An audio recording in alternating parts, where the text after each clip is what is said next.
Assalamualaikum warahmatullahi wabarakatuh. Kita dari kelompok 1 izin mempresentasikan tentang memerangi fraud. Izin perkenalkan diri, saya Amalia Solihah dengan NPM terakhir 144. Dengan saya Viola Aprilia dengan NIM 230135006. Saya Natasha Amelia Putri dengan NPM 401211100016. Jadi materi yang kita akan presentasikan itu yang pertama ada strategi perusahaan memerangi fraud, yang kedua ada pencegahan fraud, dan yang terakhir menciptakan budaya jujur, terbuka, dan saling dukung. Untuk yang pertama, strategi perusahaan memerangi fraud mengacu pada Steve Albers dalam bukunya Fraud Examination pada tahun 2003 menjelaskan bahwa terdapat 4 pilar utama dalam memerangi fraud. Yang pertama ada pencegahan fraud, kedua ada pendeteksian fraud, yang ketiga ada investasi fraud, yang keempat ada penegakan hukum atau penjatuhan sanksi. Yang pertama ada pencegahan fraud. Untuk mencegah terjadinya fraud, salah satu cara yang dapat dilakukan perusahaan yaitu dengan mengurangi peluang terjadinya fraud dengan memperhatikan hal-hal berikut ini. Yang pertama, memiliki sistem pengendalian yang baik. Berkaitan dengan pengendalian internal dari COSO atau Committee of Sponsoring Organization mengharuskan perusahaan untuk memiliki kerangka pengendalian internal sebagai berikut. Lingkungan pengendalian yang baik, penilaian risiko, aktivitas pengendalian yang baik, arus komunikasi dan informasi yang baik, serta pengawasan. Kelima unsur tersebut merupakan lingkungan kerja yang diciptakan atau dibentuk oleh perusahaan bagi karyawan. Unsur-unsur lingkungan pengendalian meliputi hal-hal berikut: peran dan contoh manajemen, komunikasi manajemen, perekrutan yang tepat, struktur organisasi yang jelas, internal audit perusahaan yang efektif. Kemudian yang kedua adanya menghambat terjadinya korupsi. Ada arus komunikasi dan informasi yang baik atau yang disebut sistem akuntansi.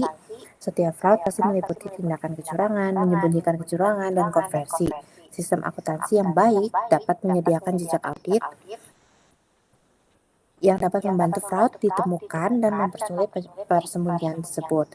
Sistem akuntansi yang baik harus memastikan bahwa transaksi yang tercatat mencakup kriteria sebagai berikut.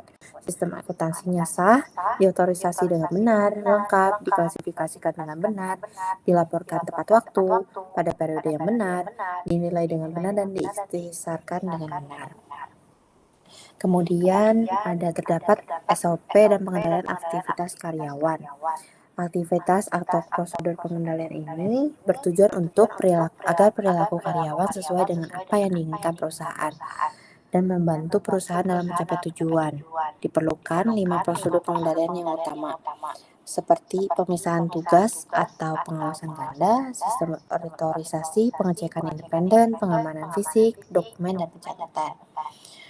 Kemudian ada mengawasi karyawan dan menyediakan saluran telekomunikasi untuk pelaporan fraud. Lalu ada menciptakan gambaran hukuman yang akan diterima bila melakukan fraud, seperti pidana atau perdata atau kekeluargaan. Yang terakhir, melaksanakan pemeriksaan secara proaktif. Tujuan pencegahan fraud itu ada 5 poin. Yang pertama yaitu prevention, mencegah terjadinya fraud pada semua lini di dalam organisasi. Pada tahap pencegahan ini, sebuah organisasi harus menyaring segala kemungkinan pada semua lini di organisasi yang mungkin membuka peluang terjadinya fraud. Yang kedua ada deterrence, yaitu menangkap pelaku potensial untuk melakukan tindakan fraud dengan memberikan hukuman yang memberikan efek jera. Efek jera ini akan berdampak pada diri sendiri maupun kepada individu lainnya. Yang ketiga ada disruption, yaitu usaha mempersulit pergerakan pelaku fraud semaksimal mungkin agar peluang terjadinya fraud menjadi kecil. Yang keempat ada identification, yaitu identifikasi kegiatan yang beresiko tinggi untuk terjadinya penyelewengan dan identifikasi kelemahan dalam pengendalian. Yang terakhir ada civil action prosecution, yaitu menghukum pelaku fraud sesuai dengan perbuatannya. Hukuman dapat berupa tuntutan maupun sanksi. Kemudian sarana pengendalian intern terdapat 2 tipe, yaitu sarana pengendalian intern aktif dan sarana pengendalian intern pasif.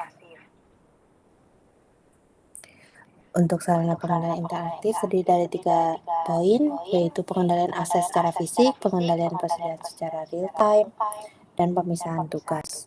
Pemisahan tugas ini menghindari seseorang dapat melaksanakan sendiri seluruh transaksi. Bagian ini merupakan pengendalian interaktif karena secara teoritis, pelaku fraud yang bertindak seorang diri tidak dapat melaksanakan fraudnya. Kemudian, sarana pengendalian interpasif.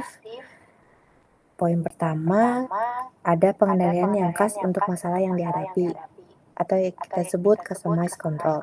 Sebenarnya customized control merupakan hasil dari berpikir positif ketika pengendalian intern aktif tidak memberikan pemecahan.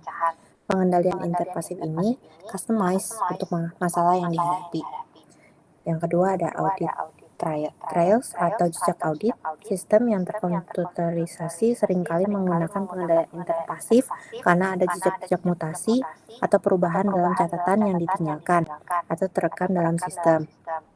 Ini akan menjadi pengendalian intern pasif yang efektif apabila jejak-jejak yang berupa perbuatan fraud dapat menunjuk kepada pelakunya. Kemudian ada audit yang fokus. Fokus audit adalah audit terhadap hal-hal tertentu yang sangat khusus, yang berdasarkan pengalaman rawan dan sering dijadikan sasaran fraud.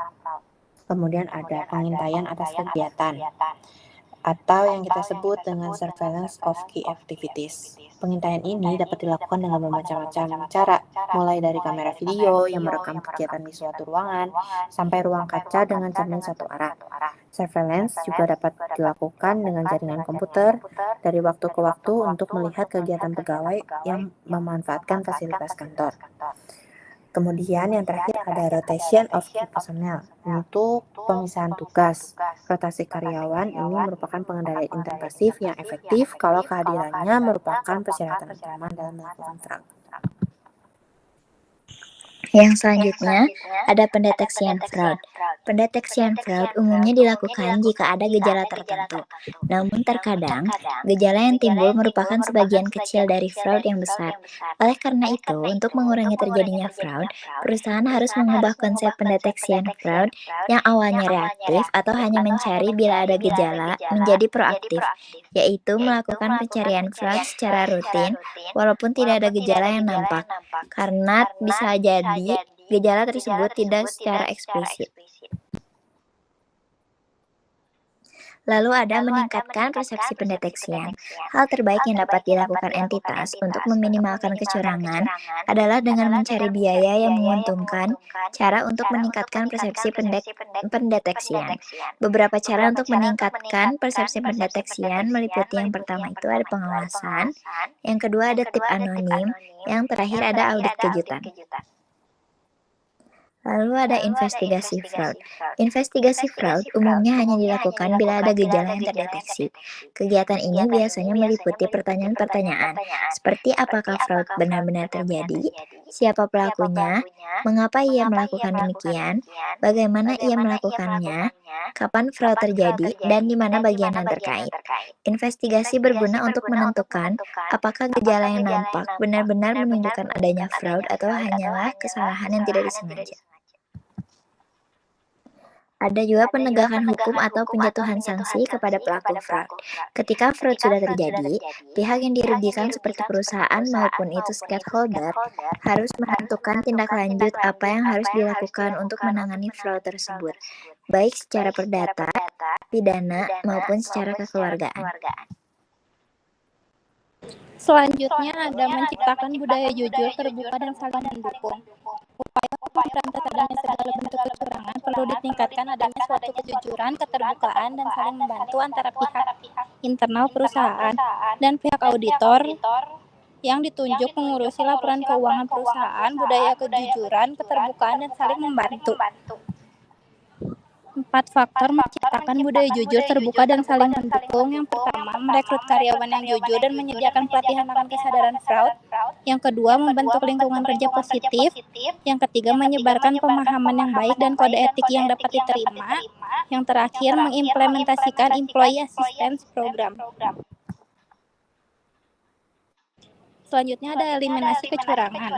Upaya yang dapat dilakukan untuk mengeliminasi peluang terjadinya fraud dan menindak pelaku fraud bisa dilakukan dengan cara yang pertama, mempunyai internal control yang baik, lingkungan pengendalian sistem akuntansi, aktivitas pengendalian pengawasan, dan komunikasi informasi.